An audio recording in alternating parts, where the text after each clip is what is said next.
Hi guys, so I'm with Niels. We originally met in Chiang Mai, now we're in Bali, and I'm going to let you introduce yourself and lead on to a question: how did you get started in the affiliate space?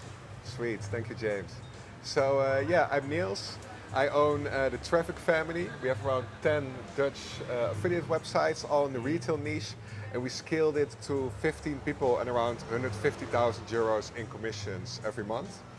And yeah, how I started. I used to be a very bad sleeper. It absolutely sucked. So I wanted to do something next to my job, and I started a website about sleep. Lots of articles, and then a review article of mattresses, pillows, and weighted blankets. And that just did the most of all the revenue. So I thought, I'm doing it next to my job. Let's just scale whatever works until it stops. And we're still scaling, and it's still working so far. That's awesome. It's interesting you say that because I'm in the mattress and sleep niche as well. How have you found it in like the Dutch market for that? There's like still like a massive addressable market, so like room to grow and new content and Yeah, so we were definitely lucky. We were the first one in sleep, so that really helps. Because in SEO, when you're the first and you're the biggest, it's hard for other people to take over because you're the most authoritative in this topic. It is definitely getting harder, but it's still possible. I mean, you still just need to outlast other people and create a lot of content. That was back then, and that's now. But the amount of content and the quality of content, that definitely needs to be higher now than back then. well, it's good. It was funny you say that because I was going to say, how would you start a site now compared to like back before? Yeah, so back before I could just do everything commercial, only money generating keywords. That's definitely not possible right now.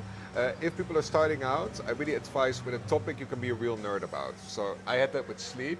So I could research a lot about sleep and think a lot about sleep and see the frustrations that comes with not sleeping very well and with these products.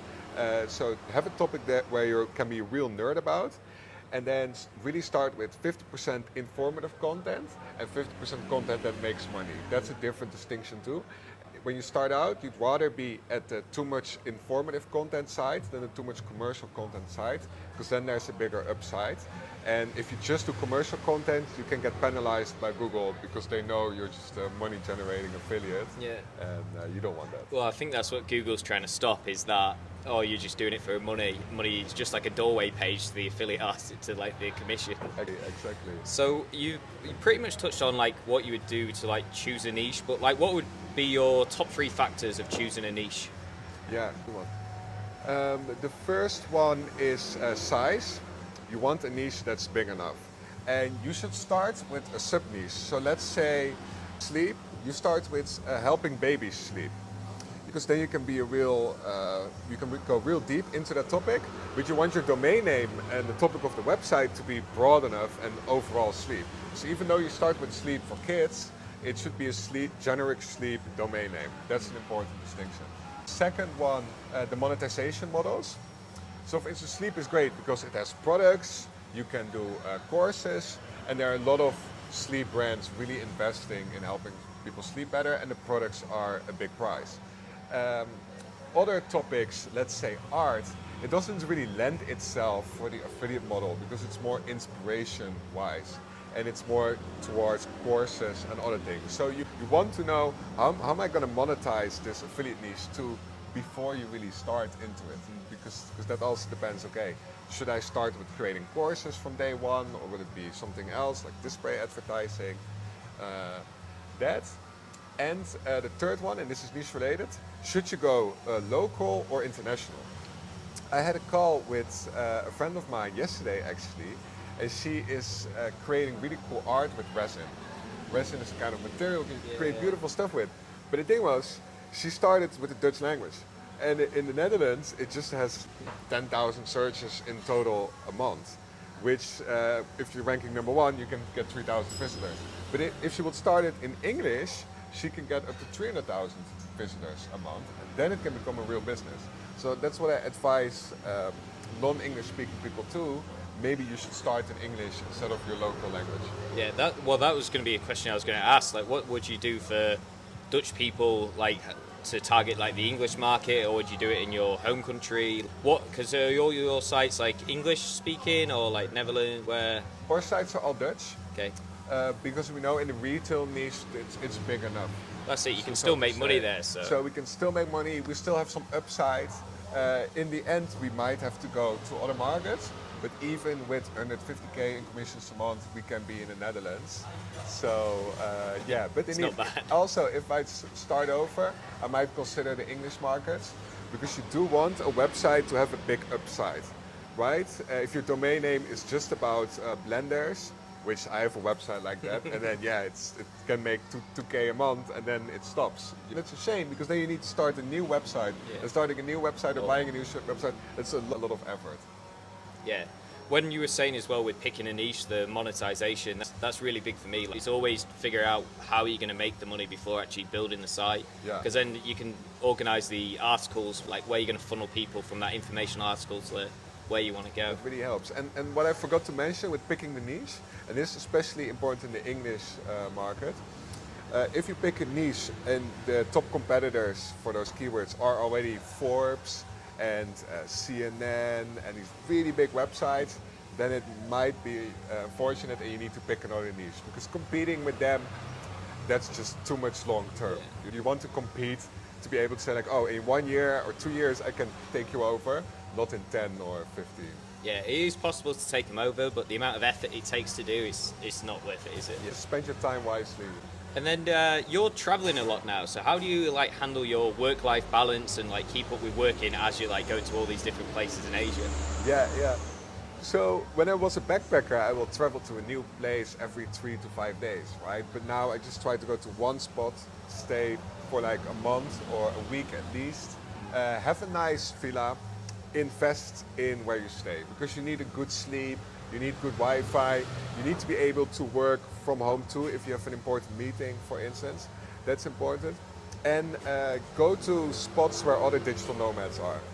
I don't go to the spots where the backpackers are because that's where the party is and the restaurants and life is a bit too hectic. And we need to eventually work.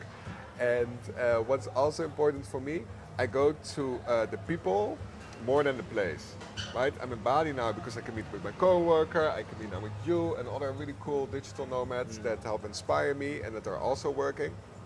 After this, I go to Ho Chi Minh because there's a conference, and I go to Bangkok because there's a lot of other friends and network for me. So I prefer now to go to the people than the place. I don't go to a place where I don't know anyone and the Wi-Fi might be shit, and that's very risky. I mean, you can lose a few days of work, and for me, work is very important right now. It's a smart way to do it, and pretty much where all the people are, they're generally living there or staying long term, so it's got to be a good place anyway, because like, if they're working online, they're not going to pick somewhere where it's crap just because to live online. It's got to be good. It's the proof's in the pudding. People Exactly. are already here, so there's got to be a reason for it. Makes sense. So obviously we're traveling and you're still working. What does your team look like? Do you have a team behind you to like manage everything or to do extra tasks when you're not available? Yeah, we're with 15 freelancers now, and we have around 4 teams. So the first team is content. We have a content manager, he does all the keyword research, what are we going to write about, and how's the outline going to look like. Then we have an editor who edits the writers, and the content manager also functions as an editor right now. So that makes sure that the whole content wheel is going to be content published and written about at all times. But the publishing, actually, and other menial tasks, that is done by a VA. We now have 2 virtual assistants, and they can do anything basically. If a task will take me like 20 hours and it's very repetitive, I outsource it to a VA. Or if it's a task I need to do every week, then I can just write down the steps and a virtual assistant can do it for us. Yeah, So no. that's 2 already. Then we have a partnerships team, and all they do is reach out to really great brands to get them onto our website for extra higher commission deals. So they have sales targets too, because they're very close to the money. 3 people in there. And then we have a small external CRO team, because I always constantly want to think, how is my content going to perform better? And I use an agency for that, because it's a lot of work and a lot of knowledge, and they can do that. Yeah. Well, affiliate marketing, you have to wear like many hats and know many different things. So like it gets very complicated. A lot of different techniques and tactics you need to know. The key really is for me to at some point hire someone smart enough that they can handle it from beginning to end. I don't need to tell all the time like, oh, do this now and do this. And that also comes with the right goals. Yeah. For instance, you know, the partnership team, they have a revenue goal. The content team has how much articles need to be published goal, and also that it needs to be, for instance, 500 articles in the backlog, so we know for sure that in the future we can keep publishing and publishing. And a cost per article goal, so the articles will still be made efficiently. Nice. With your content as well, I'm guessing it's mainly human written, or are you doing AI or a mixture of in We between? use some AI for like the content at the bottom, which is not really close to the money, I would say. So all the product descriptions, it's really written by humans, and the introductions and what kind of awards the products get. But how to choose a mattress, frequently asked questions about mattresses, 95% by AI. That's the best way to do it as well, because like if you do like an AI content like the best mattress and it does rank, but it's not converting, what's the point of that content? Like it needs to convert. Yeah, indeed. Nice. So it sounds like your team's like from pretty much all over the place, but where would you hire the majority of people to like manage these? Like where is everyone from? Yeah, good one. So I have Dutch websites. So unfortunately, I need Dutch people because they're more expensive. That's why, unfortunately, of course, my team is very talented. I'm happy with that. But a way to get cheaper talent, even though for markets like Netherlands, is to look for remote people. Because that's why people in the Philippines are cheaper, because the cost of living there is cheaper. So I hire Dutch-speaking people in Mexico, in Australia, in Thailand, in Portugal, because the cost of living there is cheaper too. We're fully remote. I don't care when they work. I just care about the results, and they know that. And that makes them happy and productive too at the same time. That's good. Where do you manage everyone? Is it like in a Slack channel, or do you have like special software? What do you use? We have Slack to communicate. We don't really do it via email. And we use Slides, which is like a Notion. My knowledge bank is so important because all the goals are in there, all the processes are in there, all the fallbacks are in there. And then of course things like password system and Google Sheets and Google Drive. But as long as all the how do we work together rules are in a knowledge bank, that's big. Yeah, that's what I always say. You need to build the SOPs and like watching these sort of videos and learning, like take down notes and like save it in the order and like keep building up the knowledge base, and it makes it so much easier to progress. So much. Cool. So what you obviously do a lot of networking and traveling across. Like we met in Chiang Mai at an event and meeting now, and then we'll be in Vietnam together as well. So what are your thoughts on like networking in the affiliate space, and like what would you recommend someone like starting out with networking? Yeah. Definitely go to conferences. They're like 500 euros for a ticket, which might seem expensive for people, but it's the biggest ROI by far. You learn so much and you hang around really cool affiliates. If you go to this conference, the number one priority is have fun and learn. Don't try to sell yourself or approach like a speaker while you still only make 5K a month, for instance. Of course you can approach them, but keep it fun, you know, don't steal their time for all your knowledge, because it's more about having fun while networking, and then later I can be like, oh James, by the way, I'm thinking about deleting 50% of my content because of blah blah blah blah blah, and then you can ask questions, right? So as long as you just get yourself out there, have fun, ask some cool questions, share some knowledge, the rest takes care of itself. There are a lot of networks here in Southeast Asia, so if you have them in Bali, you have them in Ho Chi Minh, in Chiang Mai, in Bangkok. You have a big affiliate community in Chiang Mai, and they also meet up every week. I think that's like the most meeting and dense affiliate community. That's in Chiang Mai.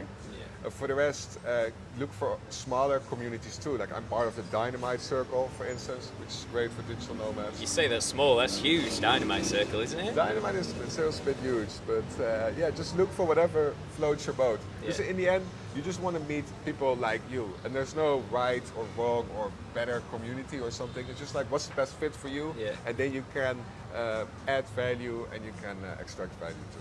Yeah, there's quite a lot popping up in Europe now. I've noticed there's a lot like in Poland, Estonia, like there's a lot of SEO events. True. So I think in the next few years, Europe's going to be turning into more of a spot for it as well.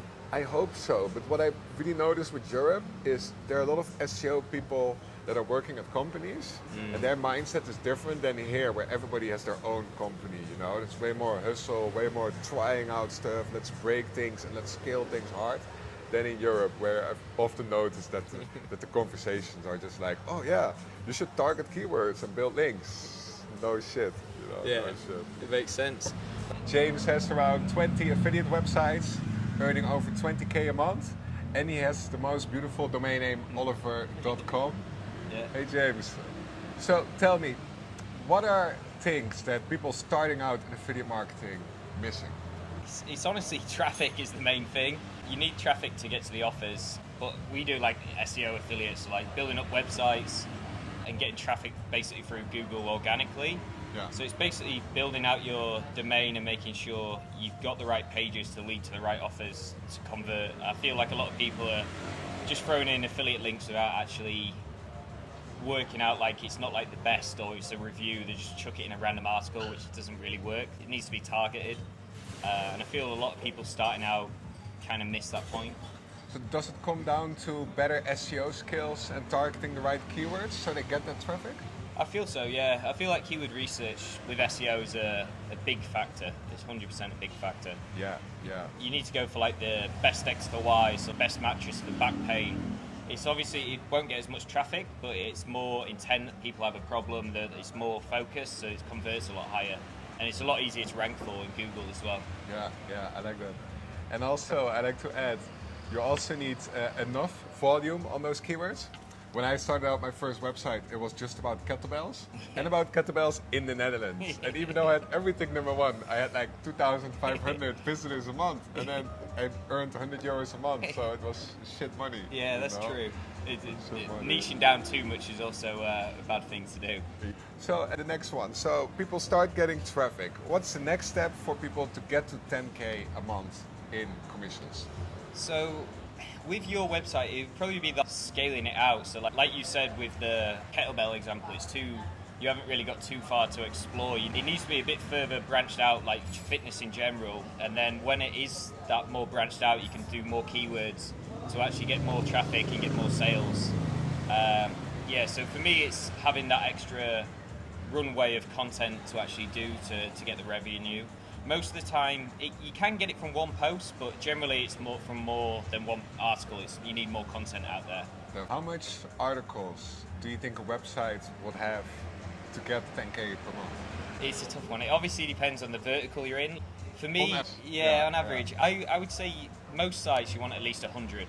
100 is like a good base to like do the topical authority to prove that you're an expert around that topic. Yeah. So I'd say 100 is probably the good base to get to that revenue target. Yeah, I agree. And the beauty is in affiliate marketing, it takes a long time to get to 100, and then you start to see results. But from 100 to 200, you don't get double the results, you get 5x the results too. That's important for people. Hey, and what are the top 3 skills you'd advise people to have to start affiliate marketing? Well, in the SEO game, it's definitely patience and knowing that it's going to pay off eventually. So it's the patience of the long game. So it's having that mindset of basically doing the work and then the outcome's going to come later on. So you need to definitely have that mindset. So that's probably one. What else would there be? It's learning like keyword research, like we mentioned. That's a massive factor. Learning the like link building game, but it's not just link building. Link building is just a part of a promotion. So however you're going to promote to basically get the links to your page or get the traffic in. So you need to learn how to promote your products and promote yourself, and how to produce good content, whether that be with AI yourself or even as an extra skill is managing a team. So when you do expand from like 10K and you're trying to boost it up, is managing a team. Even to get into 10K, just hiring a VA to like handle those little tasks, it frees a lot, like your mind space up a lot, and then you have that space to continue growing and try new projects. So I'd definitely say hiring is a big skill also to learn. Yeah, I agree. I'm a big fan of VAs myself. Yeah. They can do all the menial tasks, and they're easy to start learning how to manage too. It's not an expensive employee that's earning 2K a month, so that definitely helps. And I like to add, if you want to start out in affiliate marketing, if you are a real nerd about a specific topic, that helps so much, because then it's easier to have the patience and work on something you love for a year before you get results than working on something you absolutely hate, because then you give up so much sooner. Yeah. Hey, and how can people monetize their traffic better? So we was actually chatting about this before. So obviously you got like Amazon affiliates and like ads you can put on your website, which are very easy to do. Anyone can sign up and do it. But that's like the low rung. Because it's easy, everyone can do it. It's very like low monetization. The next level is to find the private deals. Say like with your kettlebell example, find the actual manufacturers and get a better deal to promote them at the top. But then you've got the next level, which is even doing the brand exclusive deals. So like selling the placements on your websites, because it's very valuable for a brand to appear first on your result, especially if you're in the top like 3. They want to be at the top of that result to prove that they're the best. So the very best monetization with that for me is the exclusive brand deals and selling placements on your actual website as well. Nice. With these brand deals, do you go for extra commissions or a fixed fee a month? So you always should be asking for extra commissions constantly anyway, especially when you're making sales and you're nurturing the relationship. 100%. For me, it's most of the deals has generally been a fixed fee on top of the commissions at the same time. But I've always been negotiating a higher rate, and then when it gets to a certain rate, then I would work out like a brand deal. And then that fixed deal would also be the amount of sales. So I'd sell like 100 a month, and then it'd be like X amount, and then sell over 150, then it would be like an extra amount. So like it incentivise like both people to make more sales and get higher commissions. So it works well for both parties basically. Yeah, nice. Yeah. And also, I'm always asking more commissions. It's just like a salary negotiation. It's normal to ask for more salary because you're doing a good job, but affiliates should do the same. Like, hey, I'm giving you a lot of sales. Please give me some extra. And if you're not doing, well, I do have a competitor that's paying us 14%, and then I might have to put him above you because I'm also a business. That's always the argument that we use for doing this. With those pages as well, before, like maybe you've not got enough traffic and you don't think you can leverage a brand deal at the start, create like an award page. So like you put like a little sticker, like media section, and just create awards and get them to put that award on their website, because most brands love saying, oh, we've won this award for like the best kettlebells, for example. They love promoting that on the website, so they'll promote that on the website. It helps you because it has the brand logo back to yours, and you can usually get a link back to your website. Nice. So it's like a little stage before asking for a revenue. Yeah. So that also helps, and it works well for both parties because you get the brand recognition plus like a link, and they get like the CRO optimization, maybe get more sales because it's voted the best from your website. Yeah, that's nice. And what I also noticed is that by very competitive niches, like mattresses you're in, but also VPNs, for instance, these people, they have cutthroat competition, so they're very eager to pay you that extra commission if they can get a top spot on your website. Yeah. Hey, and you've been traveling. We met in Chiang Mai, actually, but you also traveled between Bali and Dubai. Yeah. Which of those three do you like most? They all have like the unique factors. So I was just in Dubai for just over a month, and now I'm back in Bali. At the moment, I prefer Dubai because Dubai's a time of the year because it's got no humidity. Now coming back to Bali, it's like so humid and hot, like it's boiling. But I love them both for like. It obviously depends on the time of the year, but they both have their own unique factors. Same with Chiang Mai. Chiang Mai is a bit more westernized. You can buy stuff a lot easier. Bali's more like the island and back like Asia old school, so it's hard to get stuff. Yeah. But they're all good, and they're all good for like unique ways, and they all have like their own entrepreneurial groups as well. But it's a tough one. It's probably Bali, Dubai, then Chiang Mai. But I do like all three. Yeah, cool. I want to check out Dubai, definitely. And now the age-old question: would you buy or build an affiliate website? So this is a tough one, and it also brings back to the point we was chatting about before. So like, if you ever buy a website, when you first buy a website, you have to speak to the affiliate platform, say, oh, I've taken over, I'm going to be managing the website.